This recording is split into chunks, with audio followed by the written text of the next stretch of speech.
Welcome to the part number 2. Bucket list of the USA places that you see before die.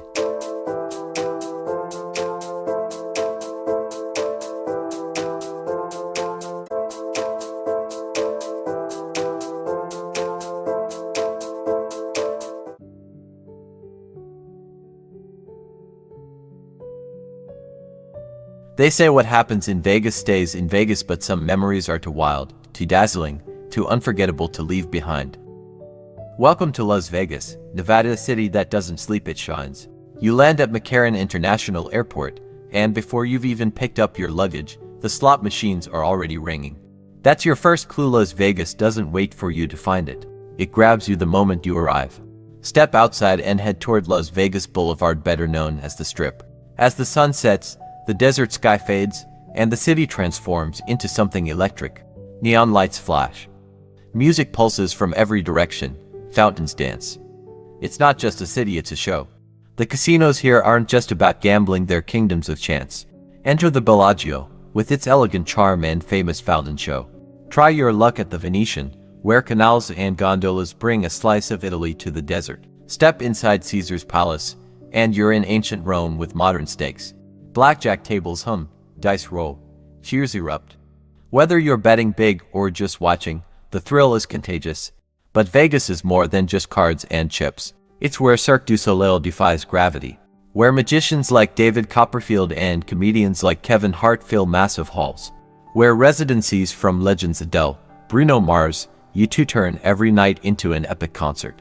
These aren't just performances, they're events you feel in your chest and remember forever. As the clock ticks past midnight, Vegas only gets louder, brighter, wilder. Rooftop bars like Skyfall Lounge offer panoramic views of the Strip. World-famous nightclubs like Omnia, Hackhazen, and Zouk keep the music and the memories going until sunrise. Want something surreal? Visit Area 15, where art, tech, and imagination collide. Or stop by the Neon Museum, where the city's glowing past lives on in vintage signs and stories. And if you need a break from the flashing lights, adventure is just minutes away. Take a helicopter tour over the Grand Canyon, just a short flight from the Strip. Or drive to Red Rock Canyon, where nature reminds you that beauty doesn't always blink in neon. Las Vegas is more than a party. It's an experience, a fantasy wrapped in lights, built on adrenaline, and driven by dreams. So whether you're chasing luck at the tables, dancing until dawn, or simply watching the skyline shimmer under desert stars, one thing's for sure: you won't leave Vegas the same person who arrives.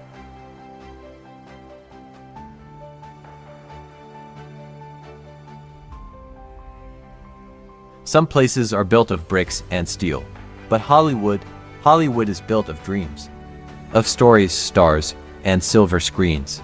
Welcome to the world's most famous neighborhood, where fantasy meets fame, and the sidewalk tells the tale. You arrive in Los Angeles, and the buzz begins before you even unpack. You follow the streets up, past palm trees and winding hills. And then you see it, the Hollywood sign, perched high above the city, white and bold against the hills. It's more than a landmark. It's a symbol of ambition, of possibility, of that never-ending chase for stardom. Snap your photo, take it all in. You've arrived at the heart of show business. Next, you head down to Hollywood Boulevard. It might just be a sidewalk, but not any sidewalk. It's the Hollywood Walk of Fame, stretching for blocks, with over 2,700 stars embedded in the pavement. You walk past names you know: Marilyn Monroe, Walt Disney, Tom Hanks, Michael Jackson. Each one a story, a legacy, a dream that came true. Tourists gather around fresh stars. Street performers strike poses as superheroes or impersonate icons. And the air is alive with that unique mix of nostalgia and neon. Just ahead is the legendary TCL Chinese Theater, a shrine to Hollywood's golden age. Out front, in cement, are handprints and footprints of stars past and present. You can place your hands where Marilyn, Bogart, or Will Smith once did. You're touching history literally. Inside, it's one of the most famous movie screens in the world. Outside, it's a gathering place for fans and film lovers alike. Walk a little farther and discover quirky gems, Madame Tussauds Wax Museum, where you can pose with life-sized figures of your favorite stars. Or explore the Hollywood Museum, tucked inside the historic Max Factor building, where movie magic from decades past comes to life. Need a higher view? Take a hike up Runyon Canyon or visit Griffith Observatory to spots that give you panoramic views of the city, the skyline, and of course the Hollywood sign. And while Hollywood may seem like it's all about the stars, the real magic is in the energy. The belief that, with a little luck and a lot of talent, anything can happen here. People come to Hollywood to chase something, a role, a song, a story. And even if you're just visiting, for a few hours you feel like a part of that story too. Hollywood isn't just a place, it's a feeling. A mix of glitz and grit, old glamour and new dreams. So walk the stars, snap that photo, and look around.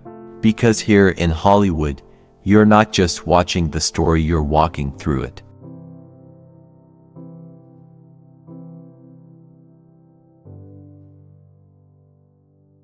In the middle of the cold, gray waters of San Francisco Bay sits a rocky island wind-beaten, isolated, and legendary. This is Alcatraz. A place once feared by criminals, now visited by the curious. A prison built not just with concrete and steel but with stories. Your journey begins at Pier 33, where you board a ferry bound for Alcatraz. As the boat pulls away from San Francisco, the skyline fades behind you, and a sense of curiosity takes over. The island comes into view: rugged cliffs, rusted fences, the weathered outline of the prison on the hill. It looks more fortress than island, more myth than place. Seagulls cry overhead, the wind picks up, and suddenly, you feel the isolation that once defined this infamous rock. You step off the boat and onto Alcatraz Island.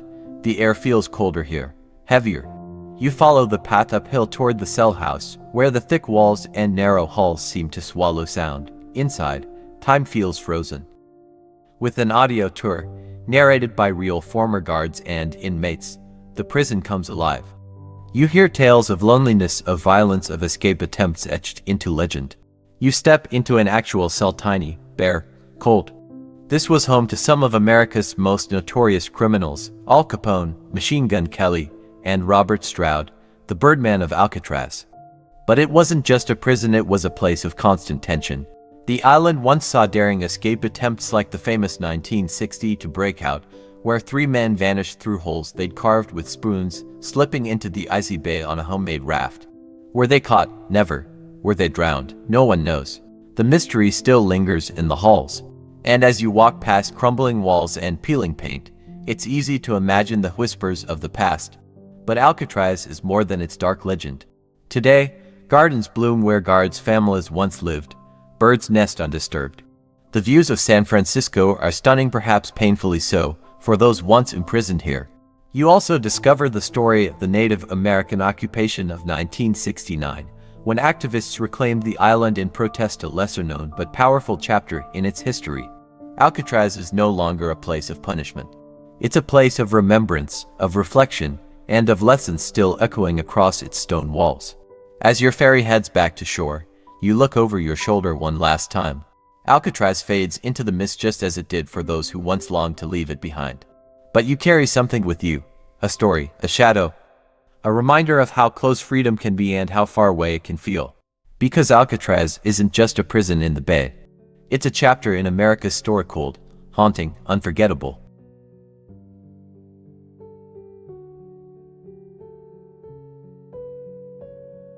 Step into the French Quarter and step out of time. Here, music spills from every doorway, spices float on the breeze, and every cobblestone seems to hum with stories.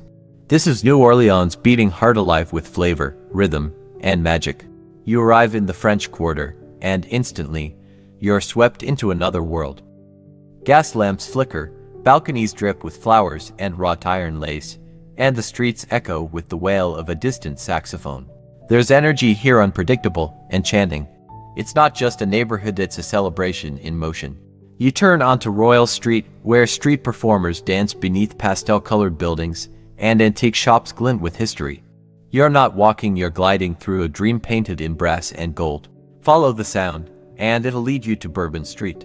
Loud, wild, electric. Jazz bands jam on the sidewalks, while zydeco and blues pulse from hidden courtyards. Music is the soul of the French Quarter, and it doesn't wait for you to find it, it finds you. Pop into a club like Preservation Hall, no flashy lights, no gimmicks. Just music so powerful, you can feel it in your chest. And then the smell hits you. Crispy bannets covered in powdered sugar, gumbo bubbling with spice, crawfish etouffee, jambalaya, red beans and rice. The food here isn't just delicious, it tells stories of French roots, African soul, Caribbean fire. Grab a table at Café du Monde, sip a café au lait, and watch the world go by. Every bite, every flavor, every dish whispers, "You're in New Orleans now."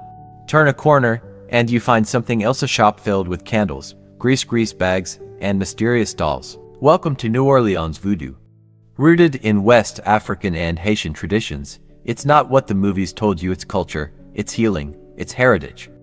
Visit the Voodoo Museum or the tomb of Marie Laveau, the legendary voodoo queen. Here, magic isn't fiction, it's woven into the city's spirit. And even if it's not February, Mardi Gras never really ends. The beans, the costumes, the parades, they linger in shop windows, in street art, in people's laughter. Joy is a tradition here, so whether you're catching a second line parade or dancing to a brass band in Jackson Square, one thing's for sure. In the French Quarter, every day feels like a party with a little bit of mystery, a blend of music and myth, flavor and fire, past and present. So take your time, listen, taste, dance, wander. Because in New Orleans, especially here in the Quarter, the streets don't just lead somewhere, they sing.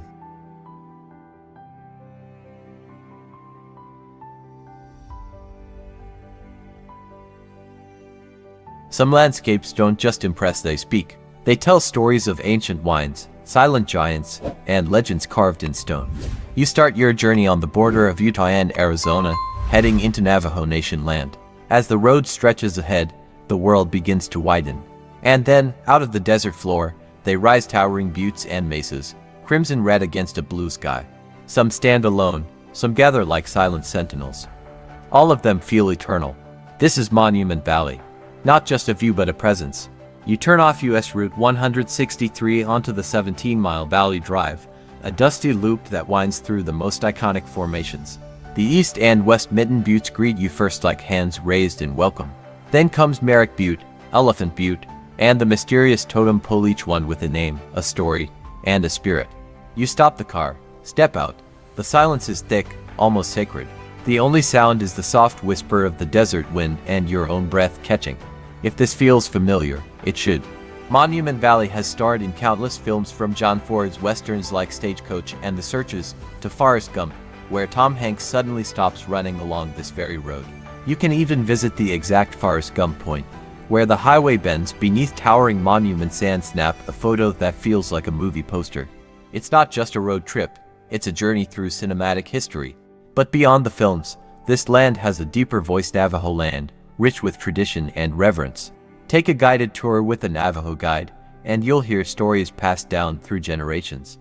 Visit John Ford's Point, where Navajo horsemen pose like living echoes of the Old West. Learn about the spiritual meaning behind the land, how every rock and shadow holds significance. This is more than scenery, it's sacred ground. As the sun begins to dip low, the valley transforms. The buttes glow orange, then red, then deep purple. Shadows stretch for miles. You pull over and just watch, because there's nothing else to do when the earth decides to show off like this. The day winds down, but the memory, that'll stay forever. Monument Valley isn't just a destination. It's a moment in time, carved by nature, honored by tradition, and etched into the hearts of all who pass through. So drive slow, take it in, feel the wind, the silence, the history. Because in Monument Valley, the land doesn't just stand still, it speaks.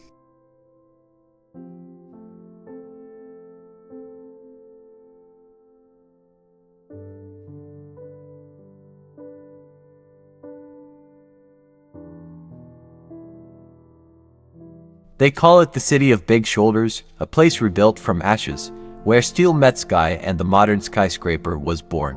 And the best way to see Chicago's soul flowed right through it. Welcome to Chicago's architectural river cruise, a journey through history, design, and pure ingenuity. You board the boat at Navy Pier or the Chicago River Walk. The air is crisp, the river calm, and before you even leave the dock, you're already surrounded by giants of glass, brick, and steel. As the boat pulls away, the noise of the city fades. In its place, the splash of water and stories of architects who dared to dream bigger. Your guide begins. You learn that Chicago isn't just a city of tall buildings, it's the birthplace of the skyscraper. After the Great Fire of 1871, the city had to rebuild from nothing. What followed was a revolution in architecture. You cruise past the Wrigley Building with its white terracotta glow. Then the Tribune Tower, a neo-Gothic wonder with actual stones from the Great Wall of China and the Parthenon embedded in its walls. You realize these buildings don't just stand, they speak. Your guide points out icons of the modern era. Marina City, the twin corncob towers that seem straight out of a sci-fi film. Willis Tower, once the tallest building in the world. The sleek, twisting Aqua Tower, designed by Jean Gang, where balconies flow like waves. And of course, whispers of Frank Lloyd Wright and Ludwig Mies van der Rohe, whose fingerprints are etched across the city's skyline. You're not just sightseeing, you're studying a textbook built in real time. As the boat glides through the main branch, skyscrapers rise on either side like canyons of steel and glass. The reflections ripple in the water, bridges arch overhead, each one a feat of 20th century engineering. From the deck, you catch it all, the contrast between classic Art Deco and bold, futuristic lines, the way sunlight dances down between towers. It's an art gallery, just one that never stands still. You round the bend near Wolf Point, where three arms of the river meet, and see how new developments like Vista Tower rise beside Chicago's oldest streets. This is what Chicago does best, honor the past while pushing design forward. As the cruise returns to the dock, you look back one last time at the skyline. It's beautiful, but now, it also feels personal. This isn't just a boat ride. It's a floating classroom, a tribute to imagination, a front row seat to a city that changed the way cities are built.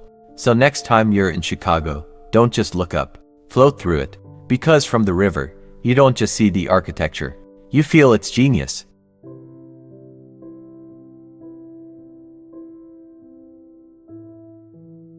In the heart of Texas, two cities just 90 minutes apart offer two very different kinds of stories. One, big and bold with skyscrapers and style. The other, slower, smaller, but rich in charm. This is your journey through Dallas and Waco, where modern meets memory, and Southern spirit never sleeps. You arrive in Dallas, a city that doesn't whisper, it announces itself. Glass towers pierce the sky. Highways hum with energy. And everywhere you look, there's ambition. Start in downtown. Walk through Dealey Plaza, where the past echoes softly side of President Kennedy's assassination. Step into the 6th floor museum, and time bends, history gets personal. Then lift your eyes and your mood at Reunion Tower. Take the elevator up to the top, where a 360-degree view of the Dallas skyline opens up in every direction. It's like the whole city is yours. Hungry, Dallas doesn't disappoint. From Texas brisket to 5-star steakhouses, flavor rules here. And whether you're in the Bishop Arts District or Deep Ellum, every bite comes with music, murals, and that famous Southern smile. This is Texas, so yes, cowboy culture lives strong here. Visit the Dallas Heritage Village or watch a rodeo show nearby. Want modern art? Head to the Dallas Museum of Art or catch a show at the AT&T Performing Arts Center. Sports fan, this is home turf for the Dallas Cowboys, and AT&T Stadium isn't just a stadium, it's a sports cathedral. At night, the skyline glows. Rooftop bars, jazz clubs, and neon lights paint the town. Dallas may be polished, but its spirit is wild. Then, head south on I-35 and find a different rhythm in Waco. This city may be smaller, but it's full of heart. Start with Magnolia Market at the Silos, the famous spot brought to life by Chip and Joanna Gaines of Fixer Upper fame. It's more than a market, it's a movement. Gardens, food trucks, vintage decor, and community vibes in every corner. Wander the Brazos River Walk or rent a kayak and paddle past Waco's calm reflections. The pace is slower here, but that's the beauty of it. Dive into history at the Texas Ranger Hall of Fame, or stand in awe at Waco Mammoth National Monument, where real Ice Age fossils were discovered in the dirt. You won't find sky-high towers here, but you'll find something maybe more important: authentic Texas charm, small-town kindness, and stories in every brick. Dallas is bold, Waco is gentle, but together, they tell the full Texas tale, from bright lights and big dreams to back porch peace and hometown pride. So whether you're chasing skyline views or slow Sunday strolls, a weekend in Dallas and Waco isn't just a trip, it's a two-part Texas adventure. Big, bright, and beautifully balanced.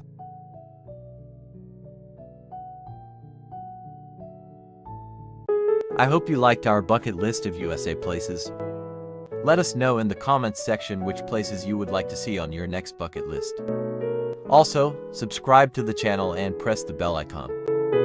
See you later with the next bucket list.